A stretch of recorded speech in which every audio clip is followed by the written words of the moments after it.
তারা প্রচেষ্টা নিয়েছিল ভোট কেনার, মানুষদেরকে বিভ্রান্ত করার, তারা যে ২ নম্বর পথে মানুষের ভোট কেনার জন্য চেষ্টা করেছিল সেটা থেকে তারা দূরে সরে আসবে। প্রত্যাশা ভালো, আমরা তো আশা করি যে বিপুল ভোটে জয়লাভ করবে ধানের শীষ ইনশাল্লাহ। খুব ভালো ভোট হবে। আইন শৃঙ্খলা অর্থাৎ কোথাও এখন পর্যন্ত কমপ্লেন করার মতো তেমন কিছু ঘটে নাই। পাগল হয়ে যাবি। প্রত্যাশা ভালো, আমরা তো আশা করি যে বিপুল ভোটে জয়লাভ করবে ধানের শীষ ইনশাল্লাহ। এইগুলো ব্যাপারে রাত্রে দেখেছেন আপনারা যে তারা প্রচেষ্টা নিয়েছিল ভোট কেনার, মানুষদেরকে বিভ্রান্ত করার, কিন্তু সেই প্রচেষ্টাটা ভ্রান্ত হয়েছে এবং আমরা আশা করি যে তারা যে ২ নম্বর পথে মানুষের ভোট কেনার জন্য চেষ্টা করেছিল সেটা থেকে তারা দূরে সরে আসবে।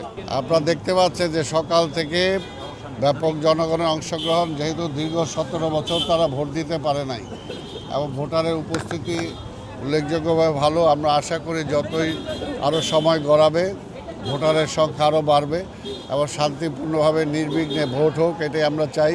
কারণ যত বেশি সংখ্যক ভোট পড়বে ততই ধানের শীষের প্রার্থীর বিজয়টা আরও সুনিশ্চিত হবে। এই কারণে আমরা চাই যে যাতে সুন্দর শান্তিপূর্ণভাবে নির্বিঘ্নে মানুষ ভোট দিতে পারে, আমরা সেটাই চাই। আমরা তো বললাম যে যারা আসলে ভোট দিতে পারে নাই দীর্ঘ ১৭ বছর, এই জন্য আপনারা দেখতে পাচ্ছেন যে সারা দেশের মধ্যে, বিশেষ করে ঢাকা শহরে আপনি তো দেখতে পাচ্ছেন, ঘুরছেন, অর্থাৎ জনগণের মধ্যে একটা উৎসাহ দেখা যাচ্ছে। তারা চাচ্ছে যে তাদের ভোটের মাধ্যমে এবার তারা সরকার নির্বাচিত করবে এবং তাদের ভোটের মূল্যটা যেটা আছে সেটা তারা বোঝাতে চায়।